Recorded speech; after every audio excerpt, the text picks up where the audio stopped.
get tired of people that just, they always have something to say. I mean, they're always blabbing, they're always chattering, they're always talking, they're always using the right words. They've always got just the right thing to say at the right time, but you realize later that everything they've said is just a bunch of fluff. You realize that every word that came out of their mouth was intended to deceive you. Some people call it a political campaign. Some would call it an ad campaign, or even marketing, or even public relations. But I want to talk today about the people who have a tendency to call themselves leaders, meaning they're leading the curve. They're pushing people in a certain direction with the influence that they have. And yet the leadership they're offering is nothing but fluffy words. It's not really doing what they claim it's going to do. In fact, sometimes they have a detrimental impact. I'm going to read a clip from a book for you today that I think will change the way you think about the things you say when you're marketing yourself as a leader.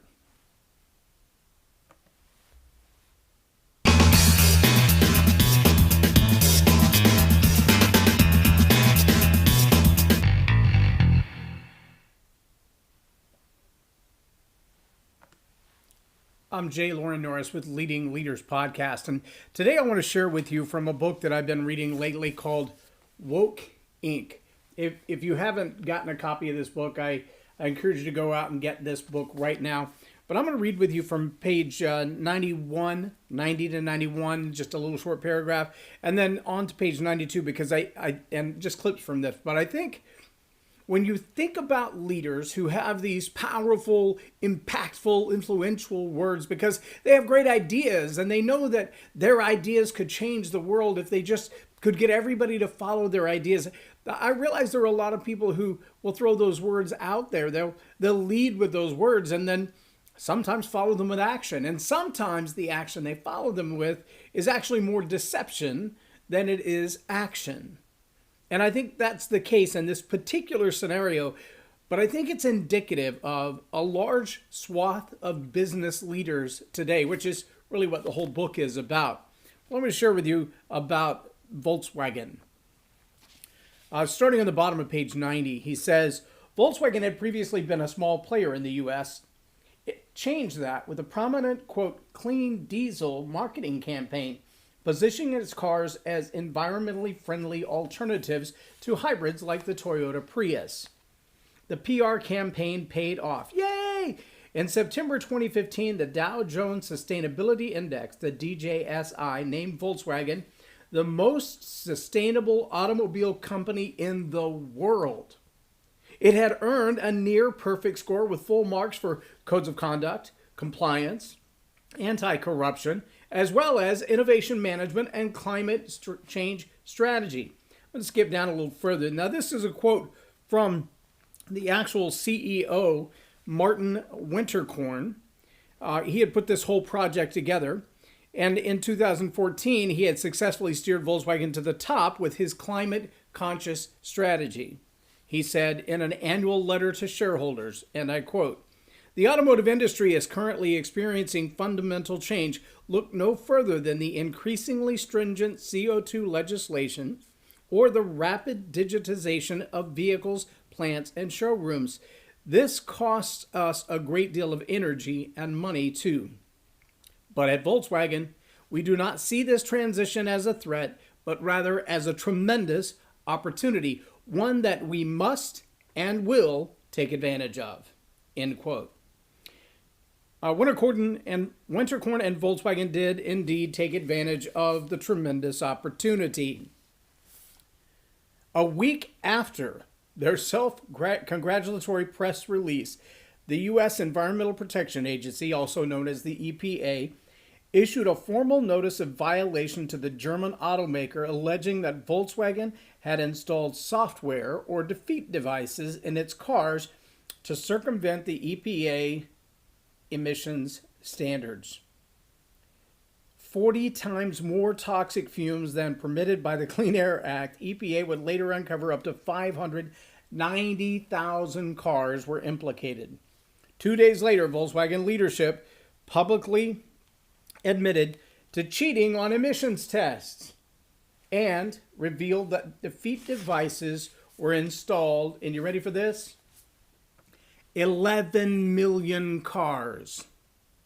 The defeat devices allowed the cars to detect when they were being driven under test conditions, to change performance and anti-pollution controls to appear more environmentally compliant.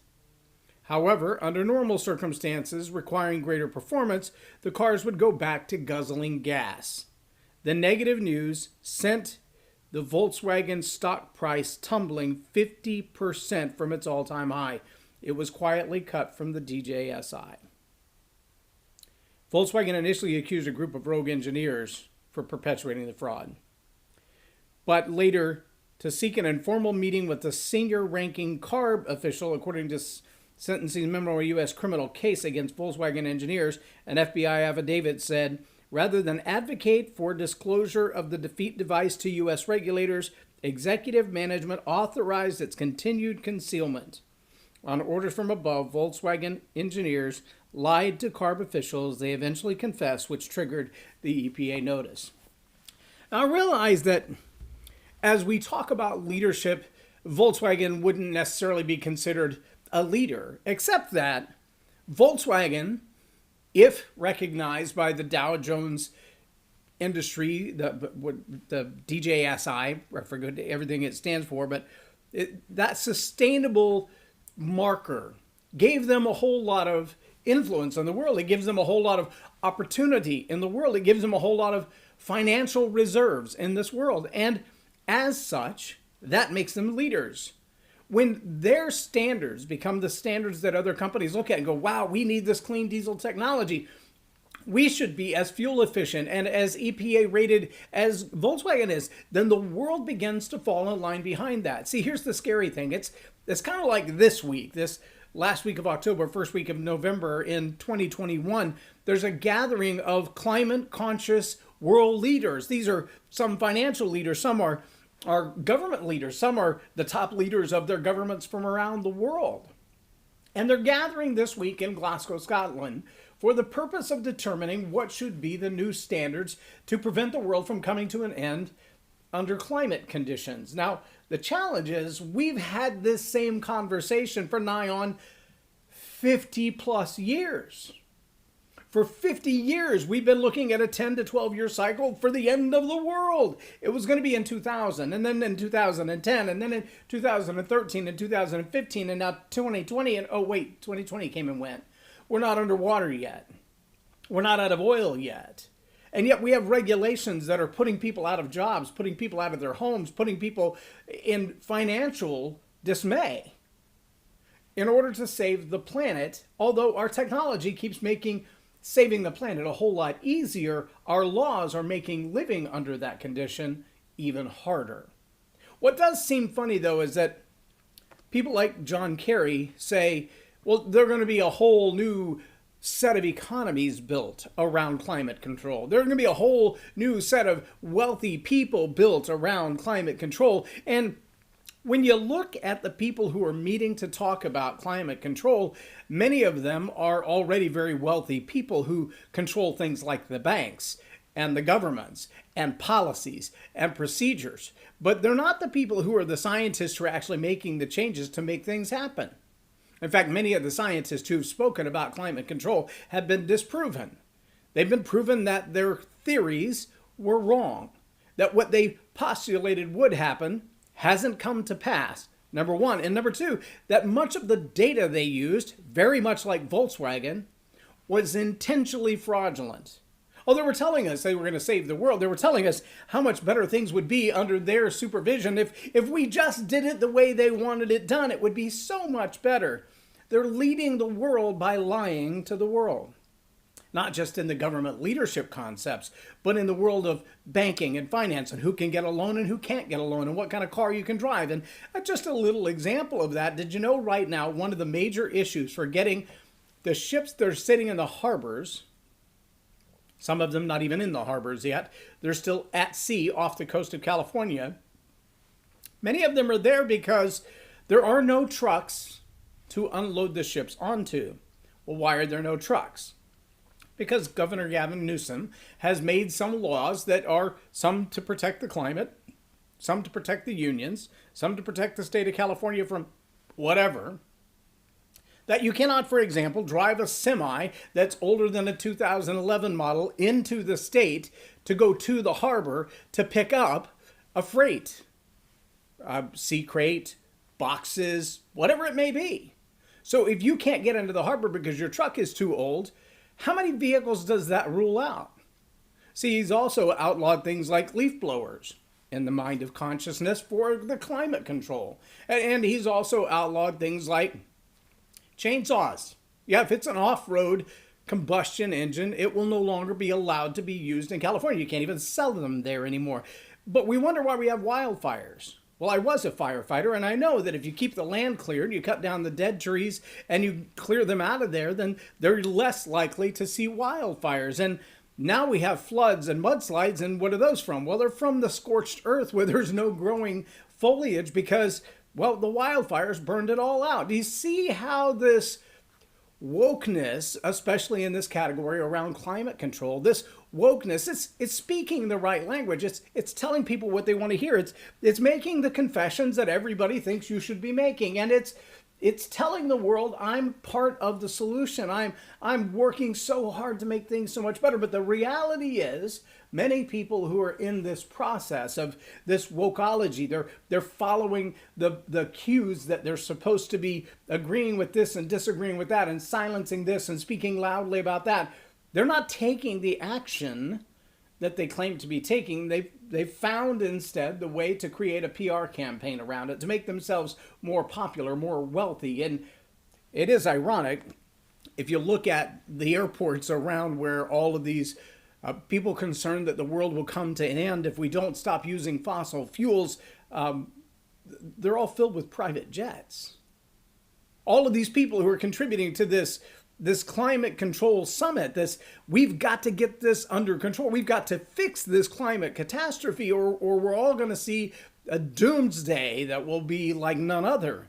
Those people have carbon footprints the size of many small nations, those individuals. And it does seem ironic, too, that they've been touting for over 50 years now that New York City would be underwater and all of the East Coast and the Northeast Coast would be underwater because of global warming and melting ice caps. And yet they keep building multi-million-dollar homes. The same people who are saying this, well, I'm not just saying they in general. I mean, specifically, the Obamas, for an example, just built a $13 million home on Martha's Vineyard. That's about as close to the coastline as you could possibly get. If anything's going to be underwater, that house is going to be one of them. Why would you invest in that? And yet, this is the kind of wokeness that we continue to see. We see it with Ibram Kennedy and his words on racism just this last weekend. How unbelievably repugnant it is that white kids would put on their college applications that they're of another race in order to gain the advantage of getting in. Well, if they've got so much white privilege, why would they want to lie? Why wouldn't they just take advantage of the white privilege? See, his own argument blows his own theory out of the water. But we're just talking about words, right? It's just words. It's just the things that we say to make others say, oh yeah, I agree with you. You're on the right track. You're doing the right thing.